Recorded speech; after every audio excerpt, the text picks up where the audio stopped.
welcome, pleasant good afternoon to each and everyone. Welcome to Facts Not Fiction.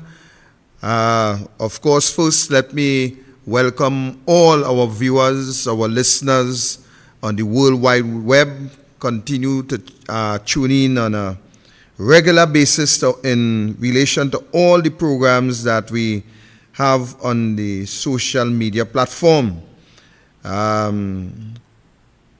Today, of course, we continue to bring you the facts as it relates to the affairs of things that is taking place within the Twin Island Republic. Well, we have so many gates. I think that the wrought iron companies may not have any material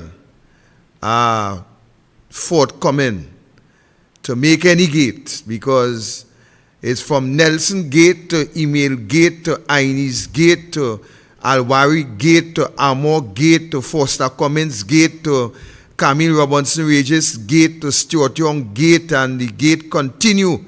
And now we reach the point where we are at the Director of Public Prosecution Gate, the DPP Gate. That is where we are today. And we are here, ladies and gentlemen, because of the political interference that you, the people of the country, allow a runaway prime minister who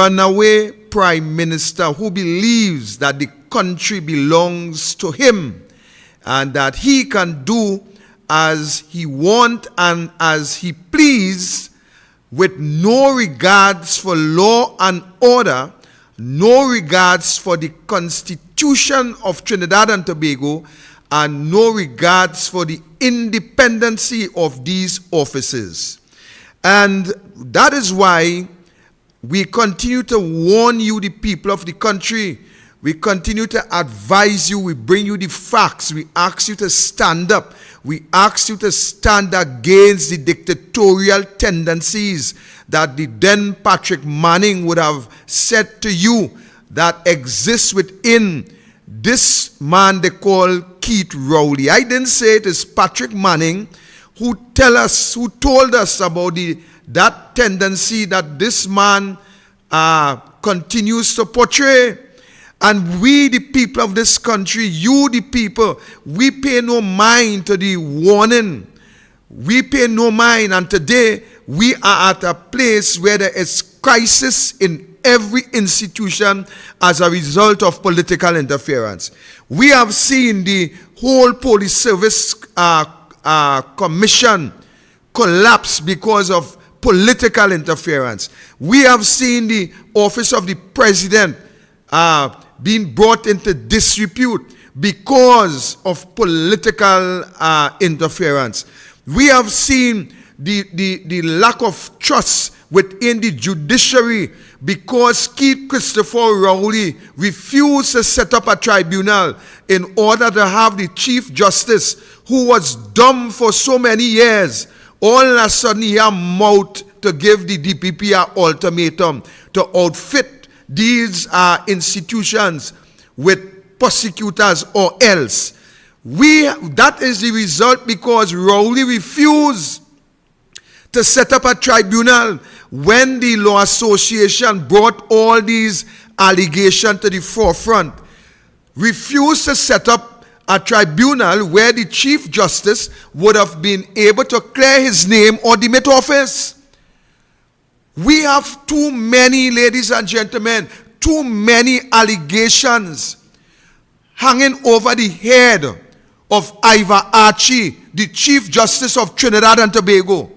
We have too many allegations hanging over the head of Keith Christopher Rowley, the best salesman according to him. We have allegations hanging over the head of Foster Cummins. Allegation with Camille Robinson Regis, allegation with Reginald Lymore Amor, allegations with Faris Alwari, allegations upon allegations with the whole cabinet who continue to recuse themselves and benefit from the taxpayer dollar. Today, ladies and gentlemen, I want to share a story with you here from the Guardian, Akash Samaru. And this story tells us that Roger Gaspard, senior counsel, is seeking counsel as he prepared to respond to a lashing from Prime Minister Dr. Keith Rowley during a PNM, or a People's National Movement public meeting in Barataria on Thursday night.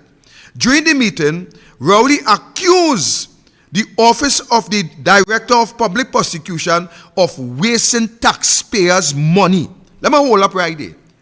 Rowley should be the last person in this country to utter any words about wasting taxpayers' money. Rowley government have wasted the most amount of taxpayer money in the history of politics in Trinidad and Tobago. So he should be the last to speak about anybody wasting taxpayer money. But let me continue. Wasting taxpayers' money with demands for security measures at a building the government had sourced for its operation. This is Rowley. I don't want to use the words I want to use because that will tell you too much, Rowley told some supporters. I remember it being said that the DPP doesn't have space to put lawyers. What did the cabinet do? Rowley said, understanding that the office is an important office, the most we can do is give the resources that are available and affordable. The government went and found executive office for the DPP over 3 years now. I don't have time tonight, Rowley said, to tell you all the story.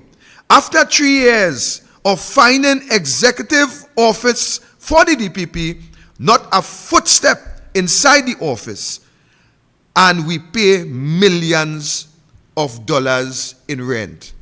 Rowley, you are so cunning that when you prepare to build a case to either close an institution or to dismiss an individual from a position that you believe, that you think that that person should not have, you find ways and means to put it together. I remember watching you, Keith Rowley, on a chalk, on a whiteboard, and trying to convince Trinidad and Tobago why Petrotrin workers must go. You told us that Petrotrin was owing the government millions of dollars. You told us that Petrotrin wasn't able to pay its bonds and what have you. You told us that Petrotrin financial records would state that Petrotrin is in the red and Petrotrin could not produce a profit. When Fishermen and Friends of the Sea filed through the Freedom of Information, we get to find out, Keith Rowley, that you stood up and you lie on Petrotrin. You lie on Petrotrin because we have seen financial records in 2018 where Petrotrin were making a profit. Now you telling us, you telling this country that the DPP wanted more office space, that the DPP needed certain security measures that he is entitled to, by the way. But you tell us that after 3 years, you have sourced this building, and for 3 years, the DPP refused to set foot in that building. Rowley, let me tell you something. I can't even call you my brother. But let me tell you something. Half-truth is a lie. When you're giving a story, Keith Rowley, give the whole story. Give us the truth. Give us the facts. There is too much of information that is out there that the average citizens can access. So you cannot fool us no longer, Keith Rowley. A matter of fact, you never fool us on this side.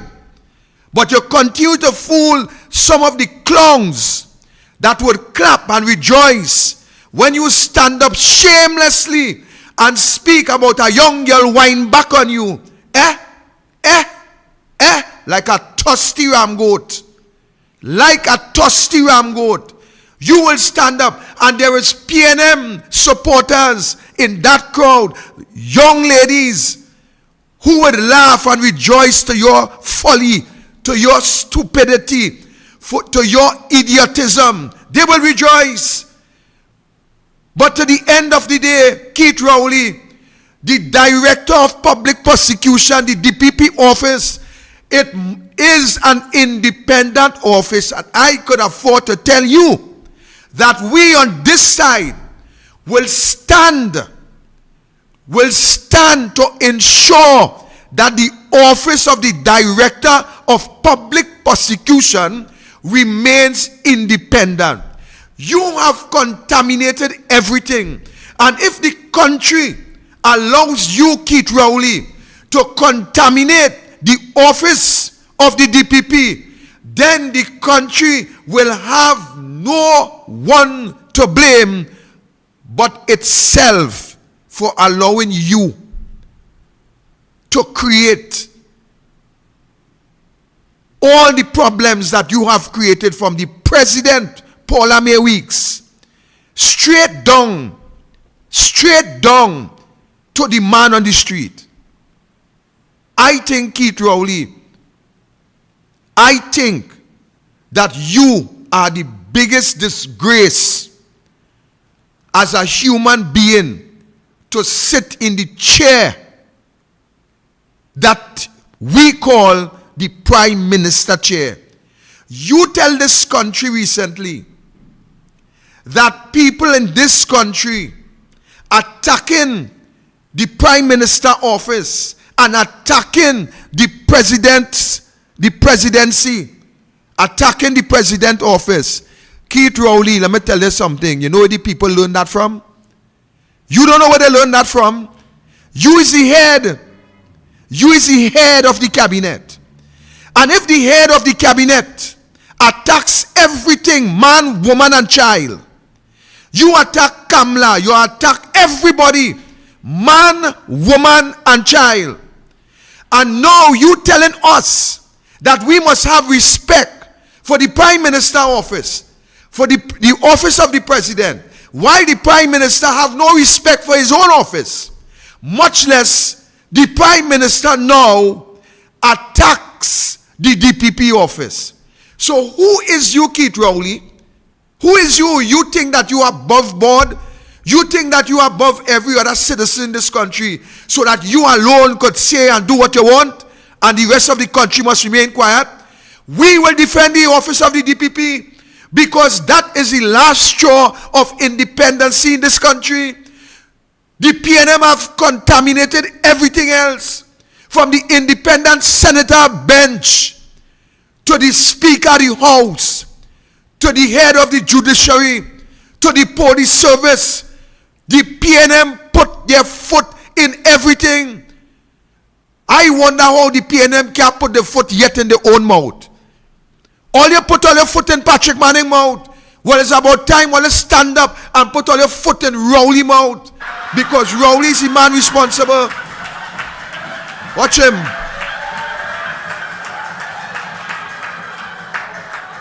I hear Regrelo there, Rohan Slinganande, and we're going on the road chip.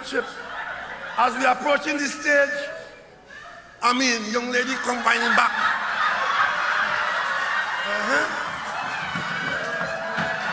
You're this shameless man, boy. Rowley, what is the age of your daughter, boy? What is the age of your daughter? That same girl you was whining back on, Rowley. Tell Trinidad and Tobago, what was the age? Tell us, Rowley. Tell us, what was that child age?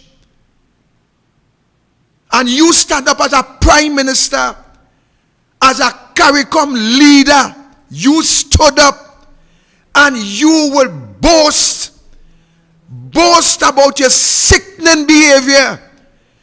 The sickening, my parents would have called that the sickening, worthless, nasty behavior. And here you, a young girl come and she started whine back. You're sick. And people support you. People calling you prime minister. People still in this country still have the audacity to call you prime minister. You have disgraced that chair, Keith Rowley. You have disgraced that office, Keith Rowley.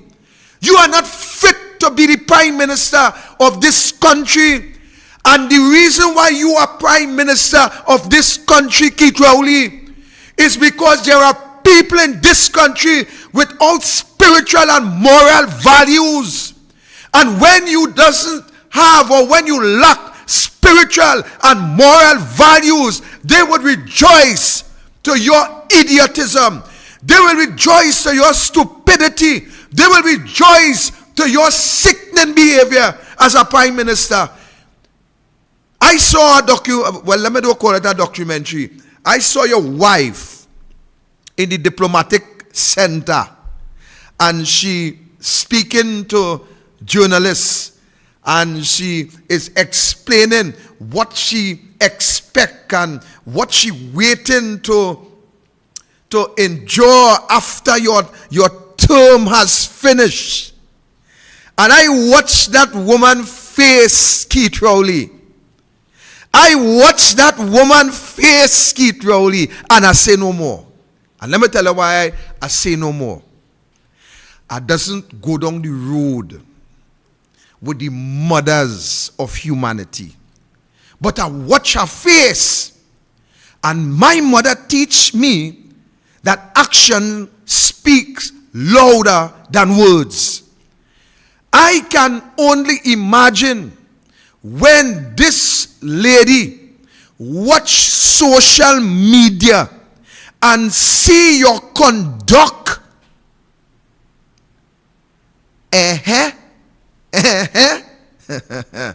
Rowley, I am saying, boy, I don't know if the devil will forget you, boy. I really don't know. Because one man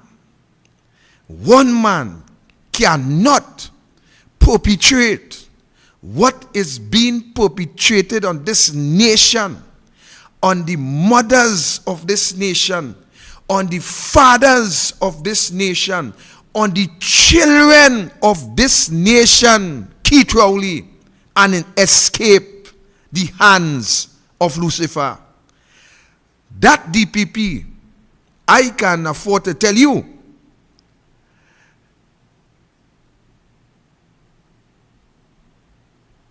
is a clever individual. And I am saying to you, you were able to remove Gary Griffith. I have friends who are saying that, well, Gary is the man to fight Rowley. Well, I see you hit Gary, a high fall, boop, I flip out of the ring, bad up straight outside on the back day, and that was the end of the story day. Bye-bye, Gary. I see you do that.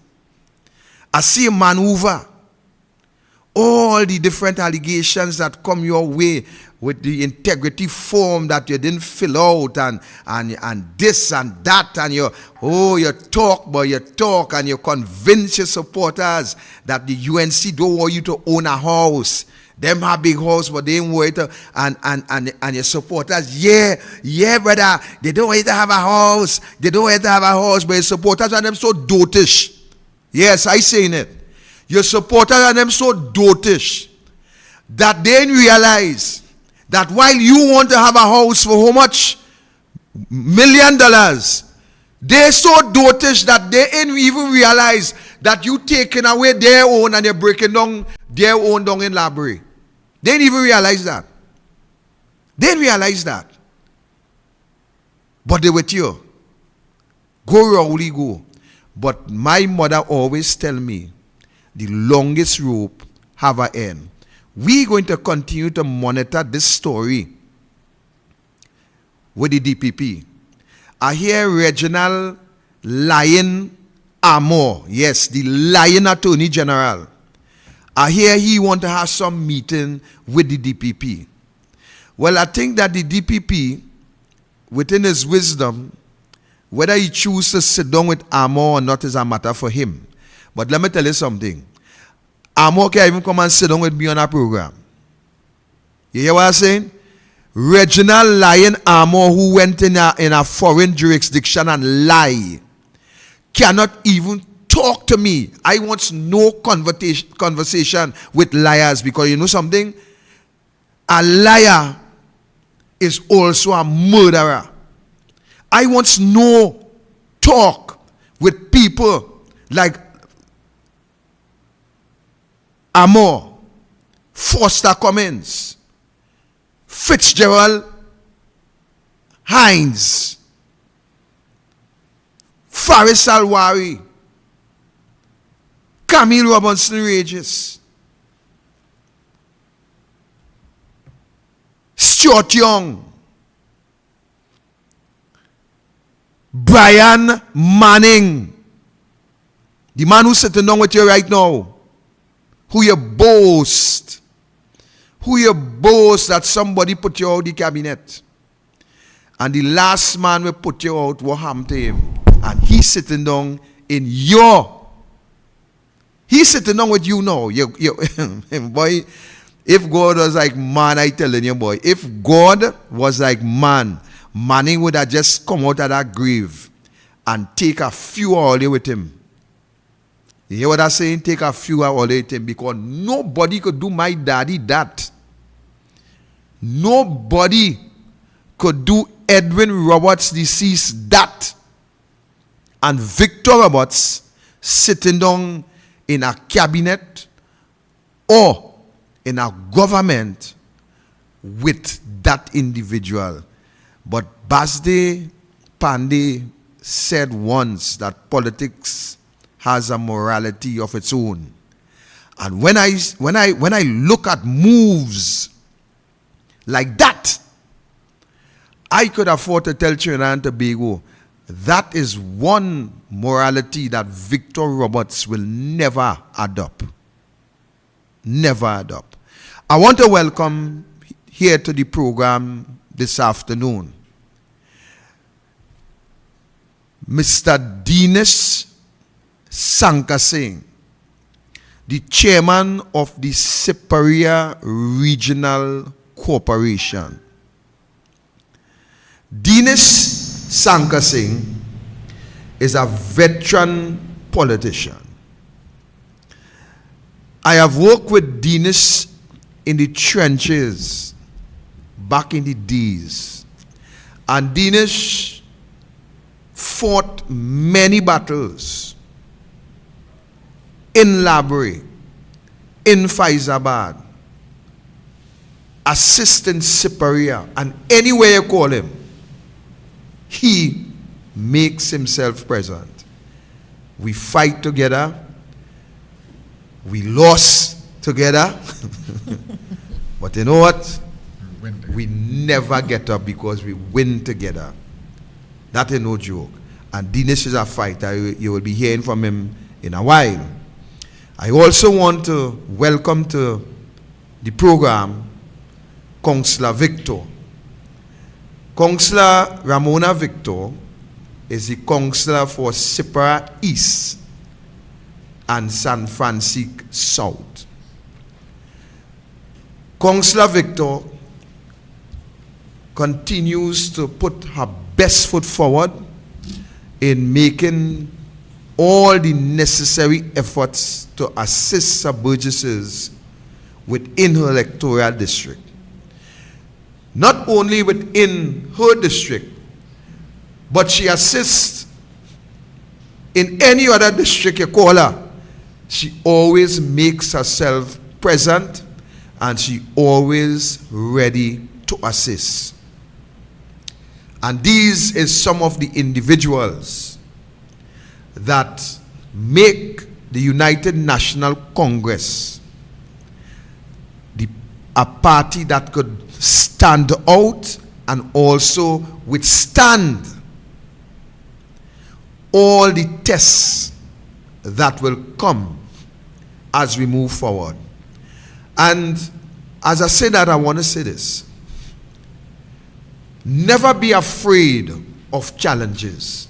Never be afraid of tests, because there is, in law, my good friend Dinesh is also an attorney, and in law, there is certain test that is used in order to bring a particular result.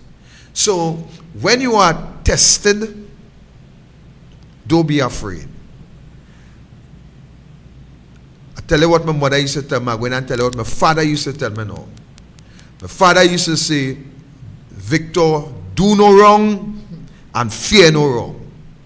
If you do no wrong, you don't have to fear the rod of correction, because in my time, and in Dinesh's time, and even in Ramona time, the rod of correction plays an integral part in discipline in our time. So true.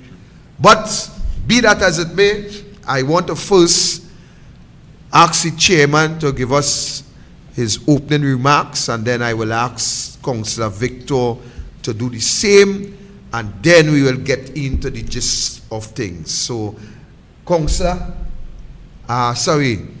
Alderman, Chairman, the floor is open to you at this time. Thank you so much, my brother Victor. Thank you so much, all of Trinidad and Tobago and my fellow councillor here.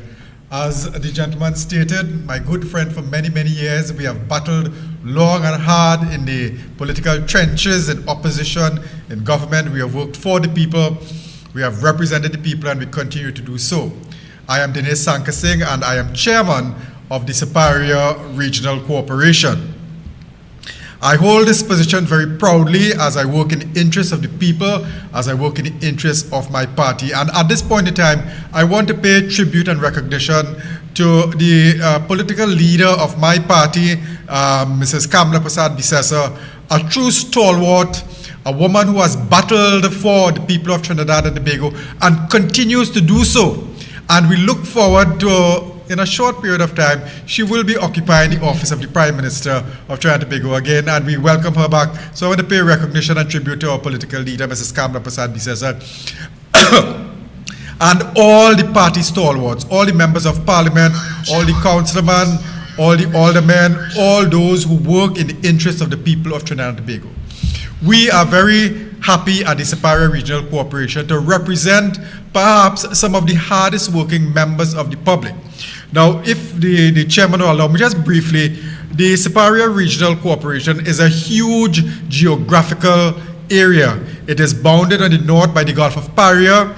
It is bounded on the south by the Columbus Channel, on the east by the Penal-Debe region, which is the Penal-Queenam Road to be particular, and on the west by the Columbus Channel and the Gulf of Paria.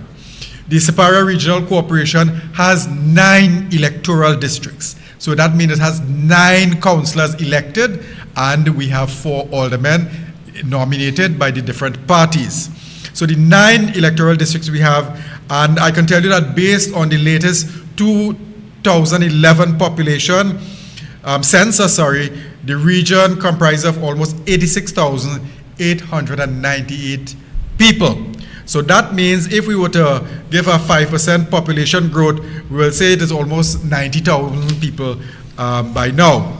So you see, my friends, Superior Regional Corporation is a growing physical geographical area, and traditionally it had housed the major revenue earners and producers for many years in this country. You would know that the largest oil producing company, Petrotrin, was situated in my geographical area. However, with the shutdown, with the closure of Petrotrin, and with the unemployment that was created, and the attendant negative consequences, where with the closure of Petrotrin, you had a number of smaller contractors having to shut their doors and terminate people, terminate employment. You can well imagine the devastating economic impact it has had. My friends, but I do not dwell only on the negative consequences in Siparia. There are a number of beautiful, well spoken of activities in Siparia. But at this point in time, having introduced myself as the chairman of the Siparia Regional Corporation, having 9 elected councillors and 4 aldermen, I want to hand over back to the chairman, who will take us further into the program, and we continue our discussions. Thank you very much. So here you have a few opening words from the chairman of the Siparia Regional Corporation, Mr. Dinesh Shankar Singh. Now I will invite Councillor Victor to give her opening remarks, and then we will get into some specifics. Thank you very much, Victor. A pleasant good afternoon to Trinidad and Tobago. A special thank you to Victor Roberts for having me on the program this afternoon. To my burgesses out there, Siparia East and Francisco South, love, respect, blessings to all. To you, the viewing public, listening from your homes, even traveling, now going home, wherever you are, special good afternoon. I am Ramona Victor, councillor for the electoral district of Siparia East, San Francisco South, where I serve proudly at the Siparia Regional Corporation. So, as again, Victor, I want to thank you for the opportunity. Welcome. Chairman, let's just deal with you first. Yesterday, Chairman, I saw an article on the dailies which came from you. I also heard that there were rumors of persons within the precincts of the Siparia market were more or less trying to mobilize and initiate some sort of protest action. I will want you to share some light on what prompted that situation. One, by you putting that, posting that article in the papers, one, and two, what would have been the motive for this small group, I think was about 6 or 8 persons, wanted to stage that protest. So if you can help us along with that. Okay, so once again, Victor, the Siparia market facility is $1 million market facility that was built and given to serve the burgesses of Siparia, the vendors, the purchasers. We are very proud of, sorry? Right, so I may interject as we go along, right? You said this market is $1 million facility that was built. How long that market, or who was responsible for building? Well, I can proudly say that that market facility was built under the tenureship of the former Prime Minister of Trinidad and Tobago, Mrs. Kamla Persad-Bissessar. Right, so it was built between 2010 yes. and 2015, yes. so to speak, right? Right, continue. Right. Victor, you very well know the answer, you know. What the PNM name ever built other than Brian Lara Stadium and Skinner Park? So I know you're just trying to show off, but it's true. When I drive around, every building I see that was built within the last 20 years was done by the UNC. Correct. And I've just mentioned the Siparia market facility. When you see our overall, the complex, the sporting complex, it is a facility that makes you exceedingly proud. And again, that was commissioned and built by Mrs. Kamla Persad-Bissessar, former Prime Minister and returning Prime Minister, I dare say. So let me just focus on the issue at hand that featured prominently in the news this week. So at that facility, the Siparia market is designed to facilitate our vendors and a number of people who use it to earn a living. And we also have to cater for the attendant industry state. We have a situation where some of the vendors have been utilizing the facility and not paying their very small monthly rent. Now, my concern, and I'm not here to attack anybody, as I have said before, I'm here to work with everybody. I'm here willing to meet with anybody, I'm willing to negotiate, and I'm willing to do whatever is necessary to uplift the standards and to facilitate the growth and development of Siparia.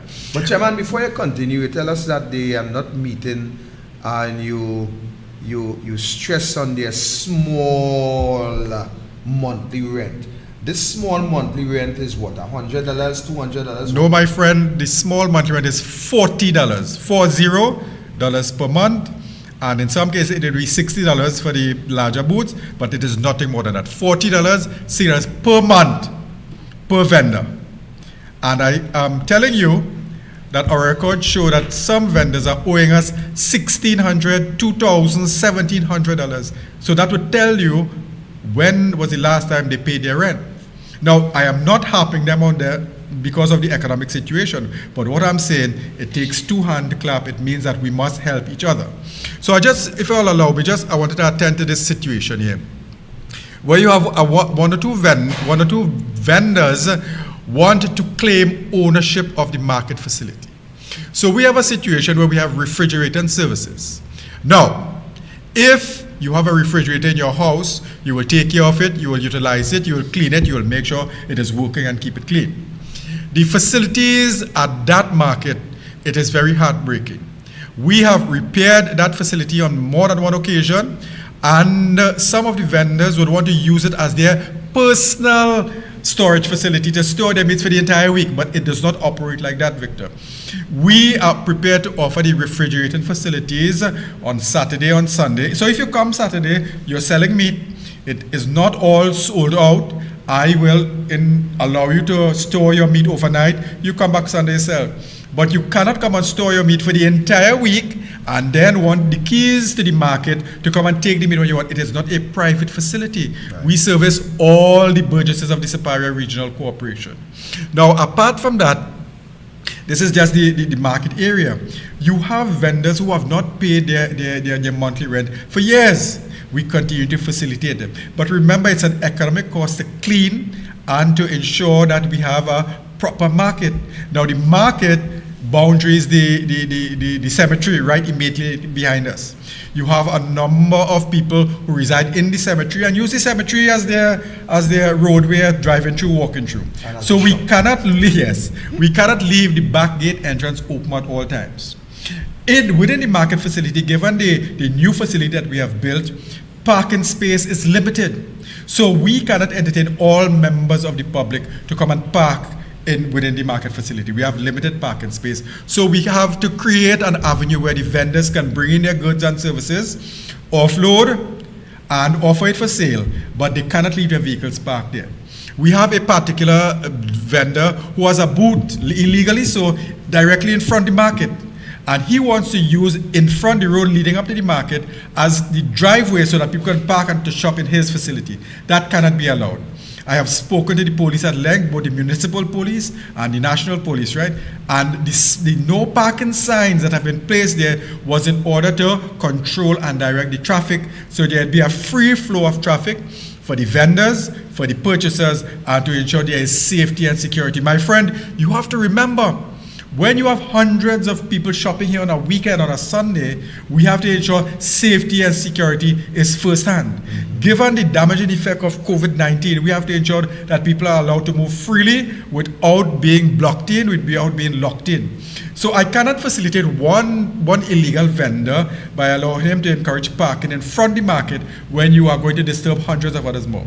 As I said before, this is a police initiative, police directive, and we intend to follow the laws, rules, and regulations. I can tell you as an attorney, it is incumbent to us to abide by the laws, rules, and regulations of the country. And that is the way we will maintain order and will ensure people thrive.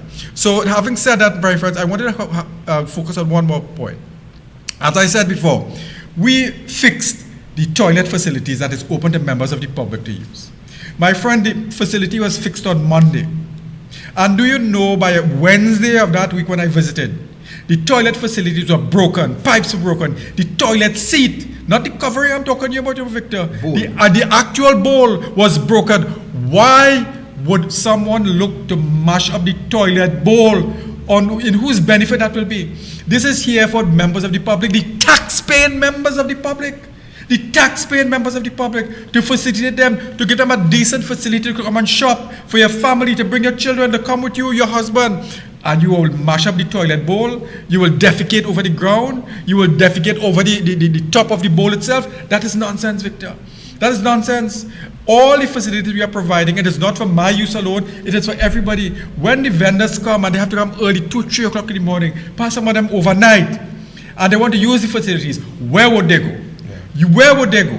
How do we justify that? So we in the superior market, we have to ensure that we provide a clean, safe environment. And if it means implementing some security measures, then we have to do so, and I stand firmly by that. It is not a free-for-all. You come and you go as you like, you bring who you want. You must follow, as I keep saying, the laws, rules, and regulations by which we are guided, by which we are governed. So as I said before, I hold no grief with anybody in particular. I am willing to meet, to negotiate. You do not write me a letter as chairman of the corporation, signed by a notary public, and don't put a name date, and there's no telephone number to contact, there's nobody to contact. My doors are always open. I am always open to the public. Anybody will tell you that you come on a Tuesday, you come on a Thursday, any day. I was there today, I'm there the entire week. Victor, you would know that. So anybody wants to contact us, feel free to come. Let us know, let us sit down, let us negotiate, because I am here to facilitate you, to facilitate people, to facilitate the burgesses, and to ensure that they have an avenue to perpetrate their trade, to sell, to service the customers. Victor, right now, you know, to maintain a household, the cost of living has gone up by so much. Tremendous. And listen, my friends, I don't want to seem negative all the time. With the shutdown of Petrotrin and all the attendant contractors, you have some of the highest unemployment rate in this part of Trinidad and Tobago. You would know if you have 3 children to send to school, and you don't have the basic money to put some lunch in the bag, or to give them some traveling money. You understand? How are you going to do that? How do you feel in your heart when you know you cannot send your children, you cannot provide for them, Victor? How can we feel that way? We are there to help assist, to provide, and provide the economic means, and it is that we are here for. By stay again, we are willing to negotiate, to talk and discuss. Whatever else you have, come see me. Just say, Chairman, I want to talk to you. I have no problem. I have no problem. Let us sit down and let us find a way to negotiate and find a compromise situation. It cannot be all my way, and I don't want it all my way. I am here to serve the people, serve the people, serve the people. And if implementing control mechanisms is going to work in serving the people, I will do so. I hold no grief, no war, no battle with anybody. I welcome you, my friends. Come, let us sit down and talk. Any Tuesday when you visit me, you have my number, call me at any point in time, and let us sit down and talk and negotiate. So I just want to touch on that market issue and briefly look at, as I mentioned, I keep mentioning the negative consequences of the closure of Petrotrin and all those companies and the higher unemployment rate. There are so many negative things that I could focus on, but I am not a negative oriented person. You understand? And one of the other points I want to touch on, Victor, before we move on. Recently, and my counselor from Sirius will tell you, there has been a huge influx of our friends from Venezuela. You have hundreds and yes, thousands of people. Up to a few years ago, we had to house quite a number of them, a couple hundred of them, in one of our sporting facility, and we had to house them for a while before they could find places for them. So that has placed a greater demand on the revenues that we have now. Let me make a point here that is important to know that, Victor. Superior Regional Corporation is not a revenue generating facility. We are dependent on the government for whatever dispensation, whatever monies they give to us. And when they cut that, as they have been doing, when they restrict that, as they have been doing, we are very limited in the services we can provide. But can you drive by anywhere in Cedros or Superior or Palaseco area and see families living under a tree or living in some bush or begging for a handout and pass them straight? Our very basic human nature, you cannot do that. I am not saying this to encourage anybody, but I'm saying if we can offer some assistance in whatever limited way, then we have to do that. We are human beings at the end of the day. It matters not, Victor. You and I have been in political battle. It doesn't matter the texture of our hair, the color of our skin. We are human beings under this beautiful sun. And we have to help each other along the way, along every step of the way. And we cannot turn our back and shirk our responsibility, because as human beings, and more so, if you want to enter the political arena, you have an obligation to look after the interests of the people. And as my friend Councillor will tell you here, we are here to serve the people, and serve the people. So I just want to touch on the market issue. I wanted to touch on the influx of our friends from Venezuela and how we can assist them. I am saying that if they are here, we cannot just turn our blind eye and see all that suffering. Victor, you see the conditions under which some of them operate. And whatever we can do to help. And I would hope that the government would address the issues at a political level, at a national level. You understand? So that the suffering and the pain that we see our brothers and sisters going through will have to stop. Now, Victor, I mentioned something before. It is a sad sign of economic decline and economic breakdown when you hear a bank closes its doors in your community. My friend, thus far within the Superior Township and with the Superior Regional Corporation, 2 banks have shut their doors or their branches in Superior. That is not a good sign. That is not a good sign. My friend, if you were to drive through Superior, High Street Superior, and the back streets in Superior, you will see a number of closed, vacant buildings. Simply because the business community has been hard hit, and intensely so. You have one of the highest rates of unemployment. How can you tell a mother who comes to see you on a Tuesday, 3 children in arm, husband is unemployed, she's unemployed, and she's saying, Mr. Chairman, I'm willing to work, my husband willing to work, to do anything, but we cannot get a job. How can I turn my back on them? How can I do that, Victor? How can we see the children not being able to go to school, not having a meal? Can I sit in my house with my daughter and enjoy a big fancy meal, and I see my brothers and sisters not even being able to provide a cupcake?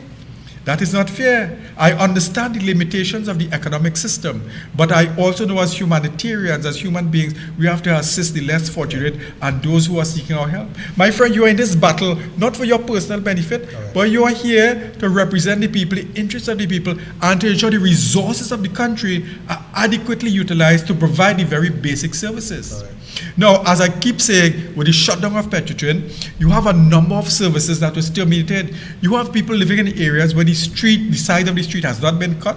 The drains have not been cleaned, you understand? But they are living there. You cannot expose them to diseases and viruses. We have to ensure that those areas that was formerly controlled by Petrotrin and is now left virtually abandoned, that additional responsibility has been placed on the Superior Regional Corporation and my hard-working councillors and my hard-working councillors on both sides of the fence, not only on my side, on both sides of the fence, hard-working, dedicated, and committed. You cannot turn your back on people when you see their needs. So we must clean the drains, we must cut the grass, and of course, safety and security, as you have rightly pointed out, safety and security is almost dead in this country. Yeah. Going out after dark, I am returning home with my wife from somewhere, was it 2 nights ago, and I'm saying, babes, my honey, I say, look at how lonely and desolate the streets are, simply because people are afraid to come out at night. You understand? So that takes me to another discussion, but I just want to highlight the safety and security of our people is of utmost concern and primary concern. So some of the measures that we have implemented is to ensure that people feel protected, they feel safe. Quite recently, you would know that we had our carnival celebrations after 2 years of closure, and I was so elated to see how people came out to enjoy themselves, but as night came, the streets became vacant. So whatever limited amount of entertainment we could have provided, I was very pleased. People came out, they danced with their children in the streets, they enjoyed themselves. And I said, this is the Trinidad and Tobago that I know and I love. These are the Trinidadians. We can party in any way together. You understand? And as we were talking a while, we celebrate Carnival together. We celebrate Chutney together. We celebrate Diwali, the Blessed Saint celebration. We go to Cedras. We go to the beaches, and there are a number of things to talk about. But I don't want to hog the conversation at this point in time because, politicians, once we start talking, Victor, it's time. So I want to allow my friend here, one of my hardest working counselors, my best looking counselor, so I'm glad she's here with me today so I could show off, you understand? So let me hand over to her. So before you hand over to her, I want to go back to something that while you accommodated it probably can create a problem down the road, and that's the $40 a month Yes. rent. Because, I mean,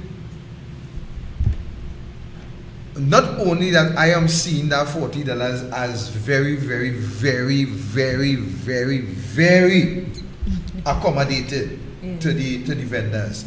And I think that some level of effort must be made to collect that $40, because while you will accommodate it here now, and we see that in some cases it reach up to $1,600, it might very well reach up to $3,000 and $4,000 and $5,000 way down the road. So somewhere or the other, I think that the council may have to make a decision, either by granting, just a suggestion, just by granting, okay, we give the amnesty with that, but from this month, we're going to pick up that $40, or we will have to take measures, because as you rightly said, Chairman, the facility needs to be upkeep, right? It needs to be upkeep. We know what is happening with government subventions these days and the government release, right? They will... or the lack of releases. Right. They will go publicly and make, all in the budget, we award how much million to the local corporation and so on and so on. But Promises. For the money to really reach in the hands of the corporation, we know that's a different story. So I just think that's something to consider in terms of that. I will leave the next point for now. Let me just... You go ahead. I just want to say, I note what you're saying, and genuinely so, but I have adopted an attitude of moral suasion.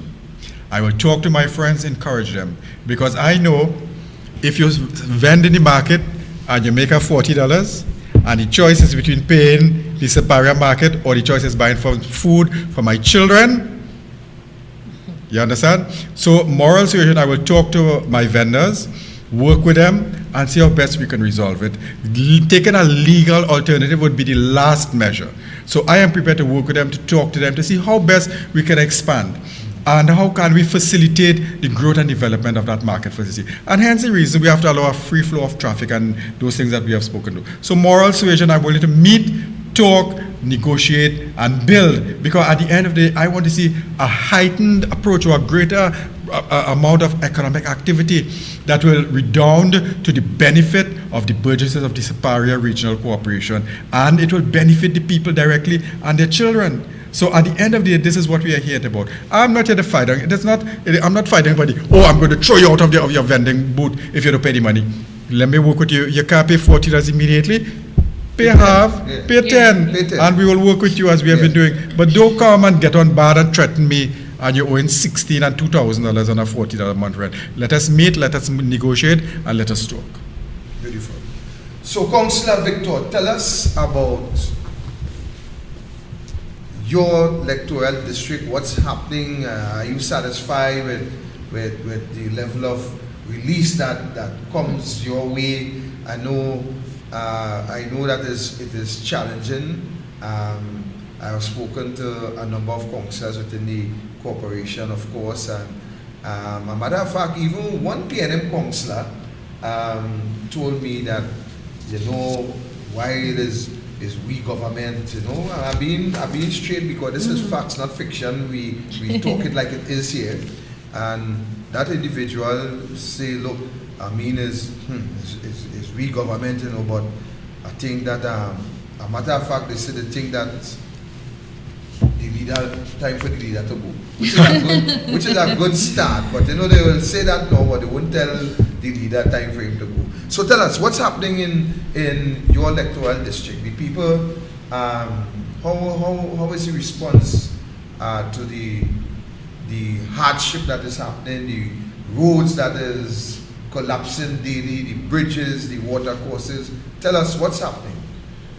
Victor, well, I'll tell you firstly, one of our major issues in Siparia, East San Francisco South, is the issue of water. I must say thanks to Kamala Persad-Bissessar, because from 2010 to 2015, I think it was the most amount of persons who would receive tap-on supply of water. But the problem is now, we have the lines, but we cannot get water on the lines. Persons having schedules from 7 days, 9 days, 11 days. Okay, we have a schedule. 7 days pass, 9 days pass, 11 days pass, no water on the line. You call WASA. WASA would say, okay, there's a criteria which we could understand for one to request a truck-borne supply of water. However, that supply will take sometimes up to 4 days for a person to get that water. When you get that water now, you need to wait 2 days before you can actually utilize that water. Parents, students, elderly persons under pressure for water supply. And the issue with WASA is they have no recovery plan. So let's say you miss your 9-day schedule. It's not like they would say, okay, 11 days pass, great, you get that water, and guess what? 11 days might pass again, or even 15 days before you actually get a next supply of water. And I think that is dissatisfactory on behalf of the government, the minister. Siparia Regional Corporation have 2 trucks. We try to assist sometime, but how much could we assist? How much could we assist? And the trucks break down, but we don't have money to fix and it. on the truck often break down. And I'll tell you something. Not only the water truck have to supply persons who will call like the Burgesses. We now have the government agencies that the corporation give a lending hand to. Off and on, the hospital will call. The various schools in the area will call. Correct. Administrative buildings will call. So it's always a back and forth. Sometimes we have 1 truck. Sometimes we go with our truck. And persons calling every single day for water. There are areas within the Siparia Regional Corporation, no supply of water. So these persons have to go weeks, sometimes a month and more without a supply of water. Children to go to school. How family preparing toilet to flush. What's going on? And this government, apparently, because I heard on the news, I think it's in Presal area, where there was a protest and the government said they release water in that area. So is it that we have to protest every time we want water? Is it that what this government reached to? Well, if that's what they want, we get Every that. time you want water, go and protest? They will get that. Because I can assure this government, if that is what they want, they will get that. But, I mean, as citizens, we deserve more. We deserve better than that. Because the person's paying the bill. You're paying your bill and yet you cannot receive a supply of water. MP Tanku would have, right, so I say it's up. The people want water, and this is a reality. And I'll tell you something, Siparia area, sometimes 15 days without water. Robert Hill, I got a call today, 17 days without water. San Francisco area, 10, 11 days, no water. When water do come on the line, persons in the front, or even if you live on a small hill, you have to wait until everybody in the flat tanks full before you start to get water. So just imagine, and sometimes water coming for 2-3 hours. What is the position of these persons? And water not coming back on the line until 11, 15 days. That's a major issue. Don't talk about road. Anyway, no, you have to choose which pothole you're entering. That's the reality. The parts for vehicle, it rising so high. I'm telling you that under this PNM government, life has become extremely hard and difficult to survive. No matter your age, no matter. if you're working, because persons, if you have a salary for at least 5,000 to 7,000, you know, you're under pressure, you know, because we're looking at high fuel price, high food price. Look, something we see happening right through is school violence. A lot of school violence, and yet this government not putting programs in place to assist the family. They're going to raise the price of? They're looking at raising tea and tech bill. Correct. Everything will because of that. I mean, families cannot afford it as it is right now. We're going back to Flambeau and Victor, Petrolton. you know what's my main problem? There are persons within Trinidad and Tobago that don't pay an electricity bill. They don't pay an electricity bill. But you know this government not going at them. They're not going at them. The persons who pay the bill, guess what? You have to pay more. You have to pay more. So tell me something, is this government fair at all? Is this government fair to the citizens? I am trying to wonder why to date. Why to date? Let me just look at the southwestern. Let's just look at the geographical area of the Superior Regional Corporation. We have several water wells situated within that geographical location. We have water wells in Carapal.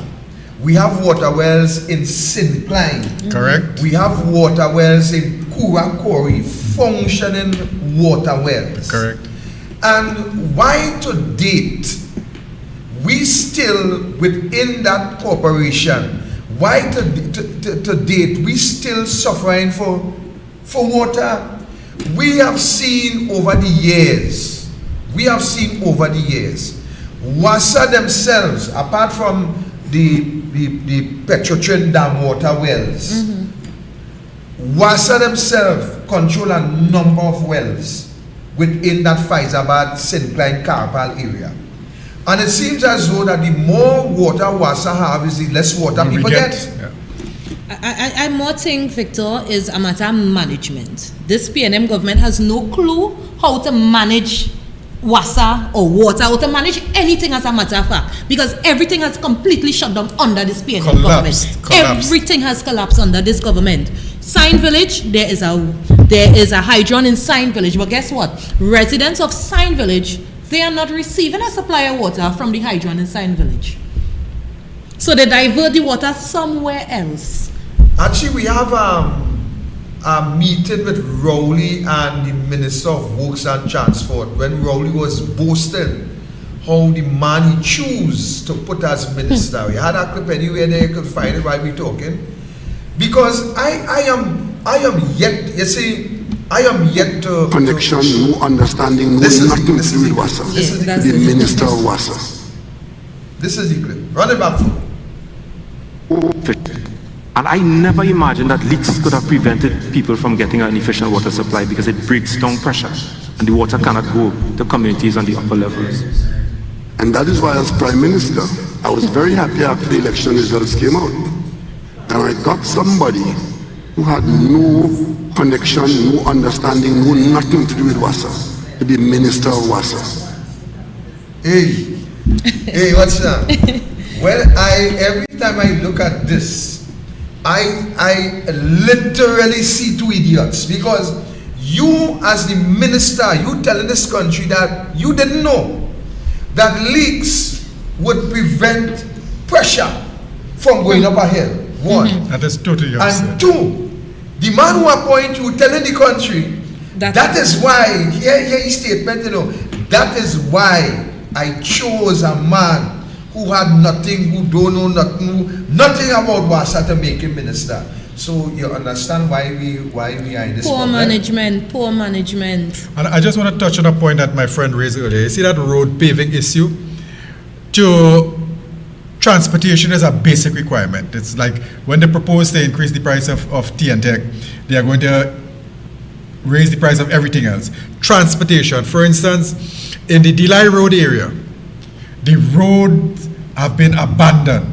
The councillors in the area have been seeking to have some sort of redress to assist the Burgesses When you spend your $1,000 to fix your vehicle, and then you, as my friend said before, you have to choose your pothole, what are your choices? What are your choices as a tax-paying citizen of this country?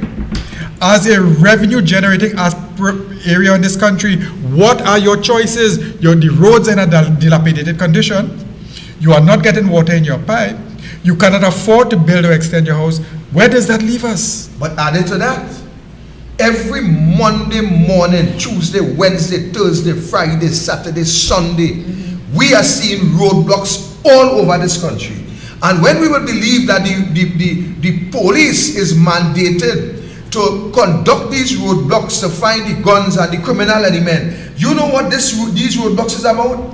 Defective vehicles, Yes. bad tire, Yes. the tire bend, Yes. this fender, this, that, Yes. a park light blow, no brakes Yes. like here. That is what is happening. And you have to have your inspection and licensing or else. So it seems as though that the government have initiated a program to generate revenue from the bad roads and from the big potholes by the citizens, by the pedestrians, because it's only a matter of time before they start to charge you for walking bending. That is I why agree with with this you. government is penalize the people, and penalize the people. But that is what it is.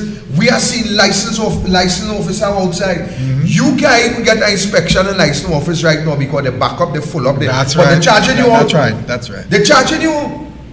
And this is what we have as a Minister of National Security. Ramona raised a very pertinent point. I think today, one of my daughter was telling me about an incident in one of the schools in Faizabad where men without school uniform running and stab or wounded some student in school today. And the point I am making is that we have a national security minister. And when we would Do we really- believe do that we really this think so? national security minister would have been putting measures and policies in place to deal with school violence. You know, for Carnival, he was playing mass. Of course, yes. Because he's safe, so He he was enjoy playing it. mass. safe. And That's while he right. playing mass, he Well has protected. special Branch protecting him, He's yes. well protected. yes. He's Special well branch protected. protection while he playing mass. And today, children, I saw a video. Archie sent me a video today.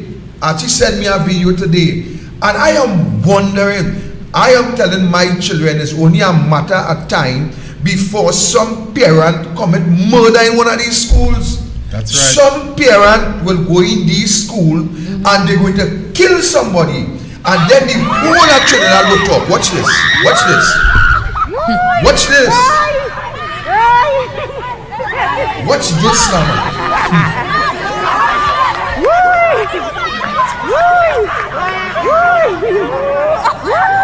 Watch this. What? These are school children, this is Yeah, a school. watch. What kid? What this? These is people, children.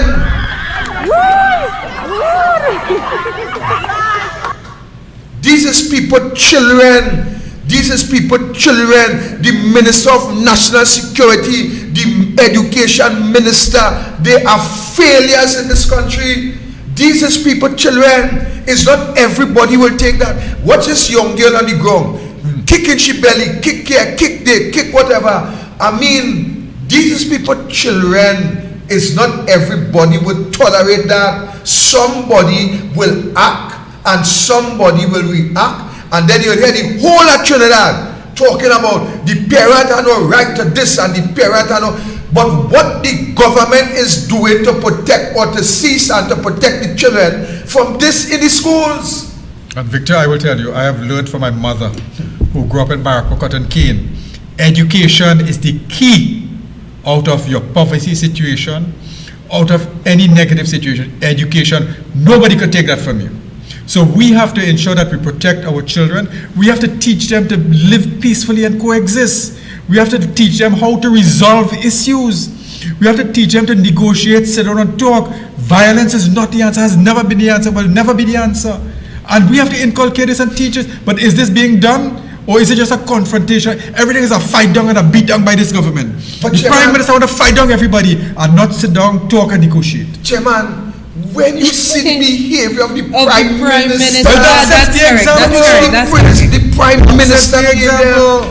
when a prime minister will stand up and tell you, don't JJ the thing, I doesn't use them words. Yes. A big prime minister, let me take back that, I wouldn't use them words on the program. Right. Yes. But a big prime minister will stand up and tell Trinidad and Tobago, don't JJ the scene. Don't do that. What kind of, my little son Omar, 10 years. 10 years Omar have. And Omar, I tell Omar, I say, son, you want to be the next prime minister here. I don't want to be prime minister Rowley. Yeah. That is the example. Rowley is not a mentor for nobody in this country.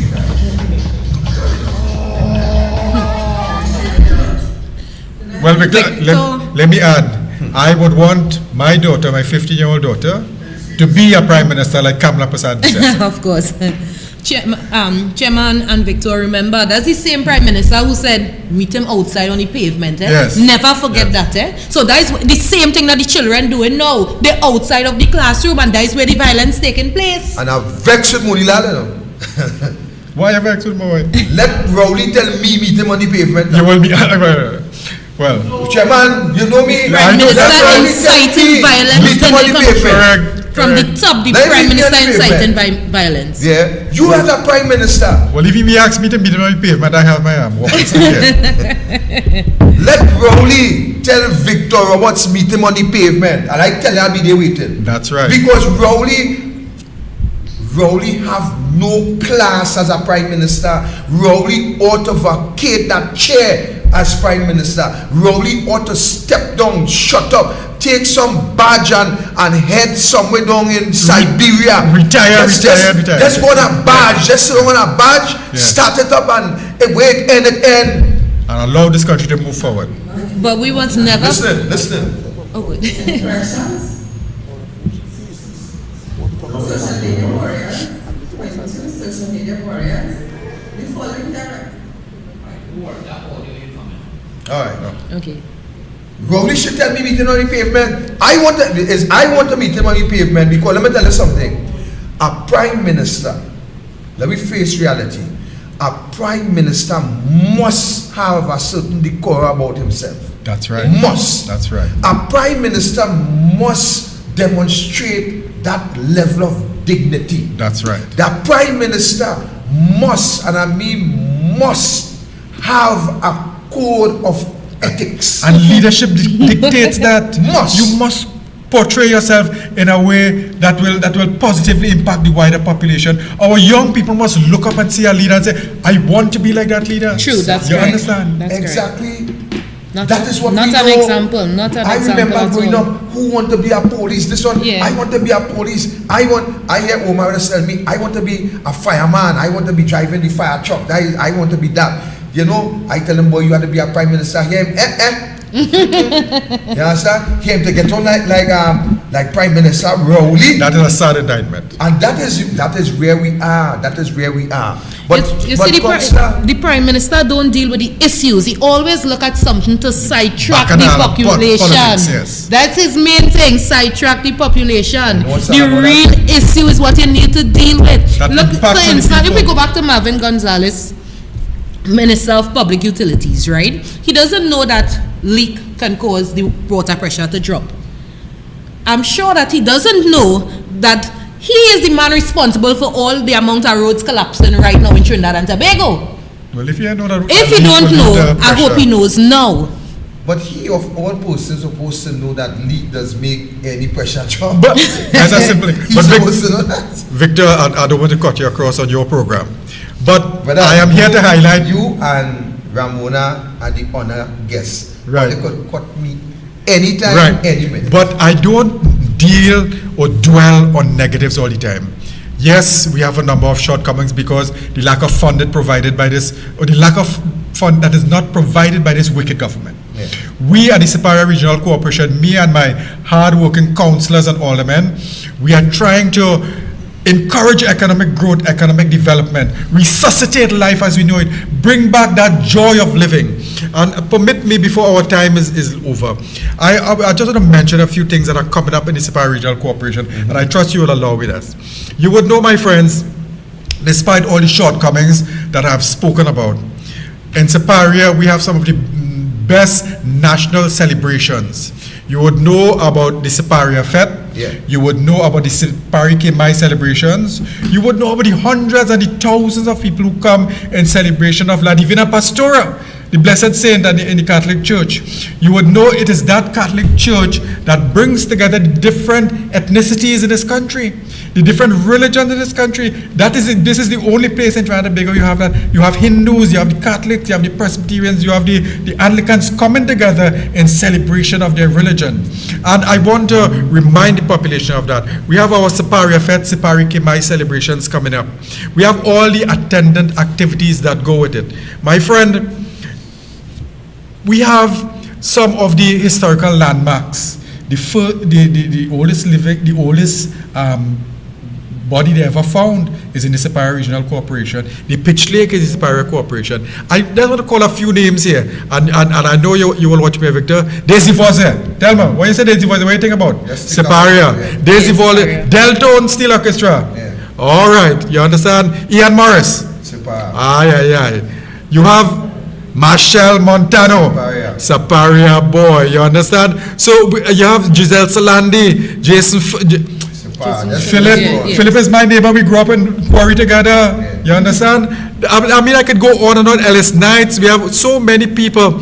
You have the Siparia rhythm section when you want a good fete. So Siparia, we have so many things to celebrate. We have so many positives. We have some of the best beaches. As I told you, growing up as a child, the relatives from all of Trinidad would come down to go to Siparia Fete, go by La Divina Pastora, and then they go past at Quarry and say they're going down by the beach.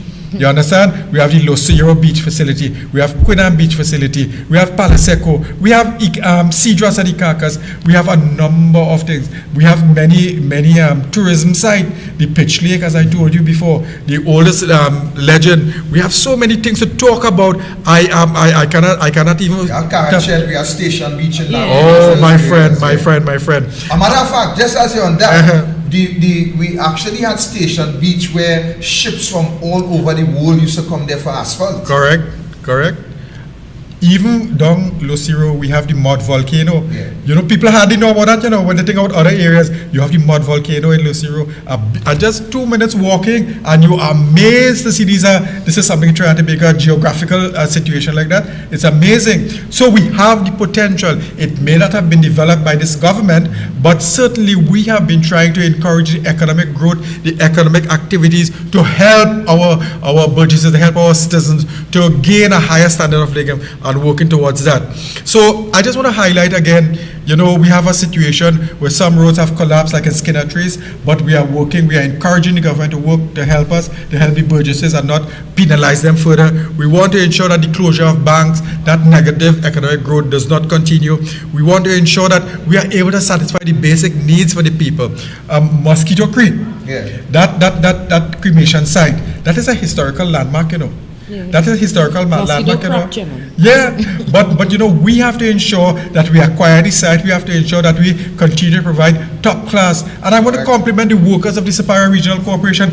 Hardest working, dedicated and committed. They take some precedence from their councils and aldermen. Their dedication, commitment is beyond comparison.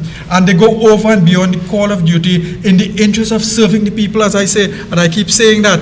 I just want to invite people to come. Join us in the Siparia celebration. Join us in the fete that takes place, and it's a religious fete. Join us because we have a number of activities here, and you know. You have a date, sir, Chairman? I don't want to confirm the activities and the dates, but can highlight some of the activities for you. Yeah. We have the concert. We are planning a pan concert where all the major steel pans in the Siparia area coming together to host an evening of pan. You understand? I was tempted to call it Pan Day, but you know, so I will call it Pan Evening or Pan Night. You understand? We have a number of tourism activities that is being hosted by our very good friend there, Mr. Senan, who is now organizing a whole day tour with lunch and breakfast included, and taking you to all the historical landmarks. They can use it as some entertainment. It will be an excellent initiative. We want to introduce you to the Banwari man, as I said, the oldest human being discovered in Trinidad and Tobago, and we want to encourage her Which to come. is in Superior, East San Francisco. That's right. I must add. I am negotiating with the larger bands. I want to encourage the police band to host an evening concert for us. We have so many activities coming on. We have some go-kart. We have. I'm talking to the beautiful ladies, the beautiful women of Superior. They have a Miss Superior Fat Queen competition. I did not say a beauty queen competition. I said a Superior Fat Queen competition to celebrate the women in Superior. I want to have that steel pan in motion is a thing I was planning today, and I would be coming back to ask for some support for this in terms of people support. You understand? Yeah. I have the whole steel pan movement working with us to form a parade from High Street, go down into the pan yards, to have an evening of activities to celebrate that. We have so many things planned at Talent Quest, all to celebrate Superior and by extension all of Trinidad and Tobago.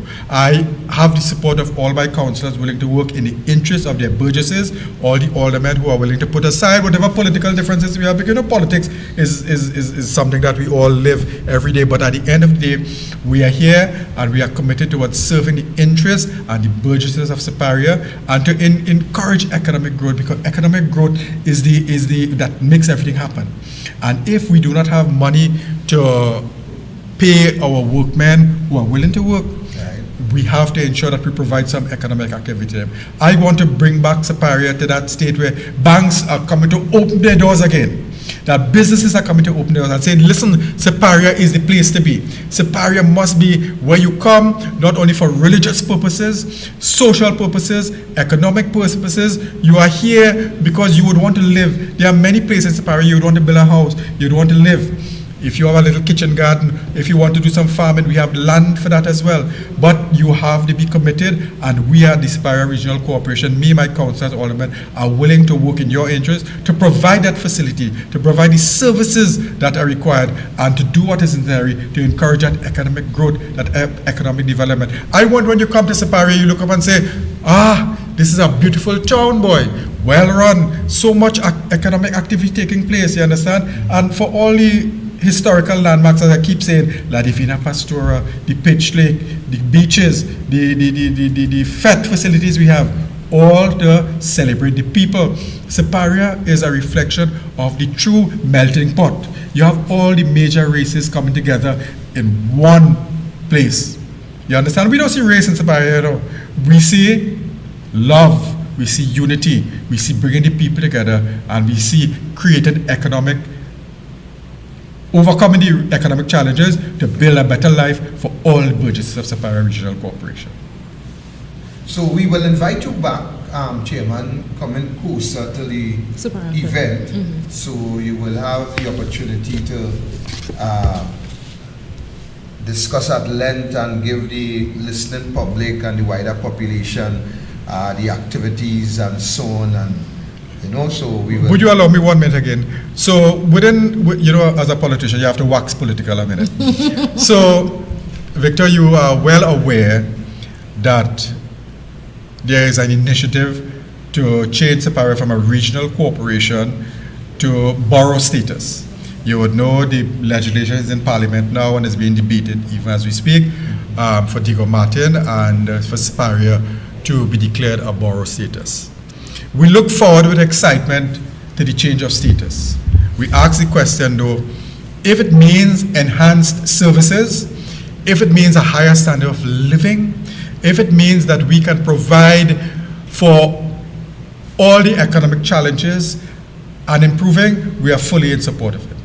If it is just a name change that is just going to be changing the name on the vehicles and things like that, you have to convince me. You have to show me how the citizens are going to benefit. And we are look forward to borough status, but we want to see the economic benefits to come that way, and not only the economic, but the social benefits. We have been assured that with the change of status, we will be able to collect revenues, we will be able to use those revenues to further enhance the standard of living, to provide better services, to continue to provide and build that area where people would want to come and live and want to work. So I look forward to borough status, but we want to ensure that it has meaningful change and it is constructive in nature. We fully support it, but show us how we're going to work and improve the quality of lives for our burgesses, for our citizens. We have actually about, yeah, we could do that. So we'll take some calls for the next 5 minutes while we actually probably number on the screen, and we'll take some calls. So we could call, people could call in, and we could hear some of their comments as we move forward. Victor, something I noticed, look, for instance, in Kura Road, there was an issue, I should say, where the road... So the number to call is 3735488, 3735488. Why? So there would be small issues where the government could take probably 1 day, 2 days and repair road work especially. What I noticed, this government will wait until the road is totally impassable before they will do any work. Totally impossible. Right now in Edward Trace, a road collapse, Edward Trace in Siparia. So what we have now is residents have to go through all the way through Lily Trace. You have a call? Welcome, caller. Good night, Mr. Chairman, Miss Victor and Mr. Victor and Archie. All protocol officers. Mr. Chairman, and Siparia have the first female Prime Minister and the best Prime Minister that deliver for everyone. I love each and everyone and the citizens of the Republic of Trinidad and Tobago. Correct. And so now, Mr. Victor, I would like 2 seconds with you, please. The right on Mendez, the water treatment plant, right in Mendez, after going to Queen Anne Beach. Right, round the corner. And then right Kura, where they put the tanks on them, and up by Irie Village, 4 new storage tank, right? Faizabad, where they have, by Hilo, they had the water treatment plant for the old Tesoro Field, Sudama water treatment wells on them, right? And then we have an historic site in Faizabad Junction with Butler, Chirabas Butler, the founding father of labor, who fight for people. And now I want to jump again a little bit about the big landslip right down in Corey, where they pass that one, they go around the corner with a big pothole or a blind corner. And then I would like to highlight on Councillor Derrick area, the one busy piece of road to the highway. It's unpassable, not in donkey can pass. But here what's going on. You see geographic discrimination and discrimination to the businesses, stifling them for money and making it look like we are not delivered. And now they want to tell me that finding money to do it. It is ridiculous because we are fighting to get a better service. And on the right on the Masao Junction there, when they go into Timita Junction, the landslip, and then the big pothole when you stretch, 4 big potholes.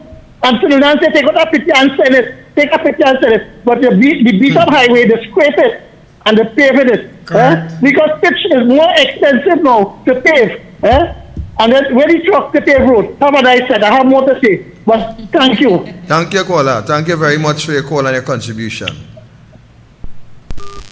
So the caller is quite aware of what is happening in the region of Siparia.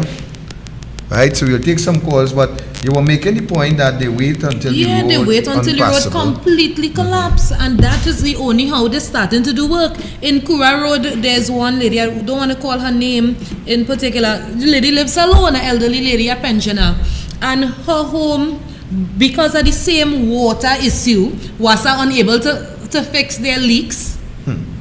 So we picture more focused on the road itself, right? The lady lose her home, she had to evacuate her home. And up to this date, nobody came to this lady home and say, well, how can we assist? We see that happen in Sign Village as well. Over 5 homes, destruction took place. Nothing from the government, how can I assist? I mean, yes, we have some residents who would not want to leave their home for no. Welcome, caller. Hi, good night. Good night. I want to make an observation that I see the kid on a cinema or driving what it was. Somebody cleaning it up. Well, big truck and thing, who paying for that? Well, what's the big truck in this weekend going here? Only 10-wheelers, no backhoe, no big machine. If I'm not mistaken, caller, I think that that property was a certain minister owned, and I think that they have sold it to the government, but I'll do a little further more inquiries into that for you. Because I know it's the minister owned, but I want to know how come it is clean it up and I have to pay. Well, I think the government had paid for it, so let's watch and see what's happening there. So then if it's the government paying, it's me. Exactly. Thank you, sir. Thank you very much, Kola. You're welcome. So it's a serious thing. It's a serious thing, and actually, I think we will have to leave it there because it's 8 o'clock.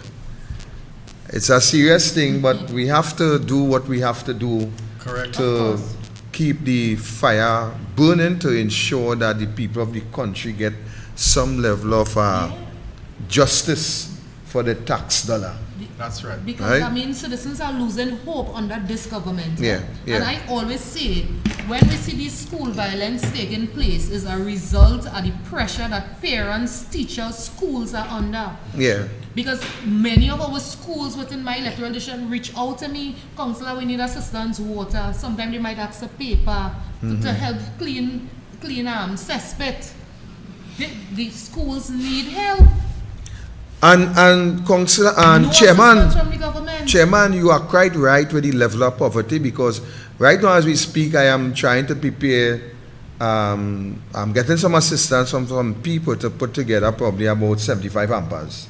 And I could afford to tell you that the list that I have waiting Just touching the from service. since, because how I really does it is that if I have a list of 500 people, I will tick off whenever I get. If I get 10 hamper, I tick off 10 off the list. And it will come down to 490. But sometimes again, and I get enemy for that too, because some people find, well, look, they get somebody, of course, you would call them and tell them get, and them and get. But they not take into consideration that out of the 10 you get. So if we have 20 more, I mean, remember this is not a compulsory service Or a government funded or a project. government funded project. This is what you were speaking about, the humanitarian side of us. Correct. That we do what we had to do. We will cut back somewhere along the line and help put things together to make that happen. And I mean, sometimes it's sad that you try your best, but yet still you get enemy for trying. Right. So sometimes much people tell me, cut out that hamper and leave them, let it dead. But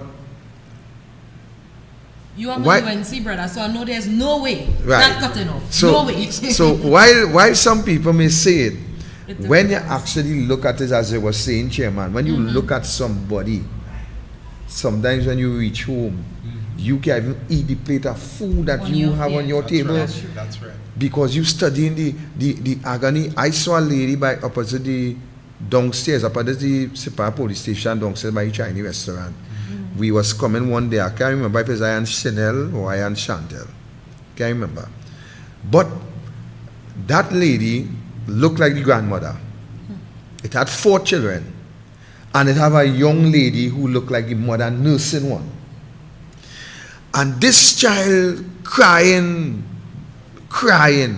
But it have some traffic coming out from the next $1 million facility that we had to talk about, which is the Owen Park. So we allowing those vehicles to come out and we waiting. And that child crying. I stay for about 2 minutes right there in the traffic. And that child crying, and the grandmother saying, hush him out, when he crying. And Chairman, I took the last $100 I had in my pocket and I put diesel in my van to come up to do the program. And that child crying, Chairman, and I actually asking, I wonder if this child crying because the child hungry. And Chairman, I don't have $1 in my pocket. I driving coming up the road and that bother me. I can well imagine. Straight up. When I going back down after the program, you know, next day I come up the road hoping that I could see those persons. Because the way the child acting, in my mind, I could only feel that the child hungry. You understand? And that is the level. When I observed what was really happening, the lady was actually there kind of begging. You understand? So it's a serious situation, especially in our Southland. Yes. There is hundreds and hundreds and hundreds of individuals. And you see, Ramona is saying, these houses destroyed, the government even coming forward. Yeah. But let me tell you worst about that. I have plenty teachers who is friends. And some of them will actually tell you that students would be taking box lunches and packing in the school bag to carry home. That's right. That's for the right. children, for That's the right. for the Other siblings, for the family, yeah. You understand? And it reached a case that it have a little bullying going on now because some of they're taking away some of the children lunch. Yeah. You understand? And it seems as though that there is no help, there is nothing in place, there is no measures, and we know for a fact that the government have cut that school feeding program down. Considerably. But it's You see, that's the difference between Kamla Prasad Bisesa and the present government. When Kamla Prasad Bisesa was in government from 2010 to 2015, let us check the amount of programs that she implemented to help the family. People-oriented programs. Help people, serve the Single people. parents, everything single increased. mothers. There was also grant for children, students. There was students grant to assist the home, and that is why I say we go You back. have a call, Archie? Welcome, caller. Hello, good night, Archie. Yeah, good night. Good night, Victor. Good night, the councillor and the CEO. What Archie just said just now there, with that Buckland, the carry home is very true. It's really, really tough and hard for the people of Trinidad and Tobago right now. Archie, you know what you're talking to you. Have a blessed night. Thank you, caller. So, Ramona, have we given you 2 minutes to close up? Chairman, we give you 2 minutes again to close up. Ramona, 2 minutes to close up, and then we'll close. Any call we get in between, we'll just take it, and then we'll close. So, Victor, firstly, I must say thanks very much for having me on the program. I know the Burgesses of Superior East San Francisco South, I know things are tough currently. I know things are tough, but I remain committed as your councillor to serve you, serve you, serve you. That is the mandate of my political leader, and I intend to carry out that mandate with my all. I know, as I mentioned earlier, the water really is problems, but I try as much as I can, so continue to reach out to me, let me know the areas that do not have the water. In terms of grants, I know we didn't get to touch on it, but Victor, Kamla Prasad Bisesa, they can't touch that lady, no time. No time. The amount of grants that she gave to help out. That's why I say now with school violence, we have to blame this present government because the parents, the homes are under too much additional stress. Simple thing as the computers. Look at the condition that we were under for COVID. When Kamla Prasad Bisesa had the vision to put laptops in every school bag, guess what? This government stopped that completely. Yeah. So children now had to go to school, or some had to stay home. Apart from not having an internet connection, they didn't even have a device to get any kind of information. The struggle is real. We have bad roads, we have drainage issues, funding is limited, but as I said again, I remain committed to the Burgesses of Superior East San Francisco South. Feel free to contact me, 343-8931. Welcome, caller. Good? All right. Yeah, just give it a number to contact. So the contact number again is 343-8931. Feel free to call me. Feel free to send a WhatsApp message. Thank you very much. Okay. So, Victor, my friend, I want to thank you for the opportunity to be here tonight. I want to congratulate you on the excellent work you are doing. Definitely. And I join the struggle. I continue the struggle with you as we have been doing for many years, and we'll continue to do so. We at the Superior Regional Corporation will continue to work and act on your behalf, the Burgesses of Superior, and by extension for all of Trinidad and Tobago. whatever limited money that the government gives us, I will ensure that it is put to the best use possible to serve the people, to serve their needs and their interests. We have to ensure that we provide an environment where our future generation feels safe, where they can acquire an education, get a good job, raise a family in safety and security. I want to create an environment where safety and security are the hallmarks, where you are free to go out to enjoy yourself with your family, to go home and come back safely. I want to ensure that we have an economic area where you can earn a living, a decent standard of living. I want to assist as much as possible our friends who would come, and if we cannot see people suffering and leave them on their own, but we have to have measures in place. So I thank you for this opportunity. We at the Spire Regional Corporation, me, all my councillors and aldermen, will continue to work on your behalf, in your interest, now and in the future.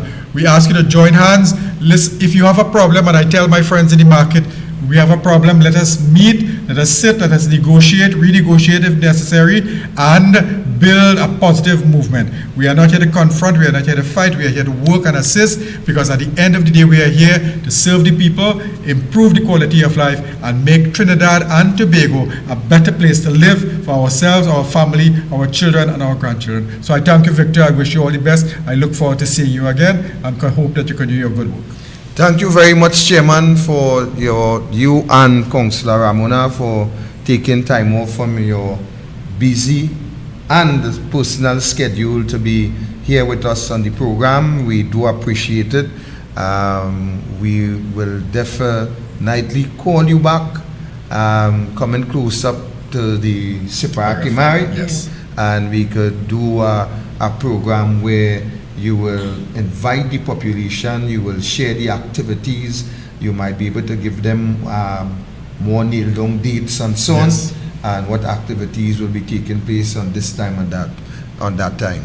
We know, of course, that the struggle and the challenge continues. We know that within the Siparia district, the corporation boundaries, we know that there is challenges, but as the chairman rightly stated, that the council is willing to work for you and work with you to improve your standard of living and to ensure that there is some sort of economical stability within the region where you can benefit. We know that safety remains a high priority, and I know for a fact that the Sipara Regional Corporation will continue to put every measure as far as within their reach to ensure that any activity that the Sipara Corporation would be looking over and conducting, that safety will be of a high priority. So we want to thank the Councillor Ramona. We want to thank the chairman, and I am saying that you people in that corporation, rest assured that you are in good hands. I know all the councillors there, and I know that they continue to work assiduously to ensure that the best comes to you, the people, within the precincts of the corporation. Archie, Douglas Politics tomorrow? Yes, and we're hoping to have a special host. I'm not sure about it. We haven't cleared it with Anil as yet, but Douglas Politics, 7:30 on the dot tomorrow. And just a little note, I know tomorrow could be a very important day in the life of local government. I understand that the United National Congress would have appealed the decision of the case, the postponement of the election, and I know that case is going to be heard at the Privy Council tomorrow. And very interesting is that they are planning to give their judgment the same day, and I just, there's no bias up at that Privy Council, and my prediction is 95% assured that the Privy Council may rule in favor of the United National Congress, and that being the case, we could expect a local government election anytime soon. Thank you, Archie. I want to thank all the viewers, those of you who stayed with us. In your hundreds, we do appreciate your support, and we look for your support tomorrow with Douglas Politics. And of course, I should be back here on Friday, Archie, if we're not on the field. I should be back in studio on Friday. I think that we may very well have Kyle Taklal Singh with us on Friday as one of the guests. So we will do what we have to do. So until such time, you stay blessed, stay safe. Good night. We out of here.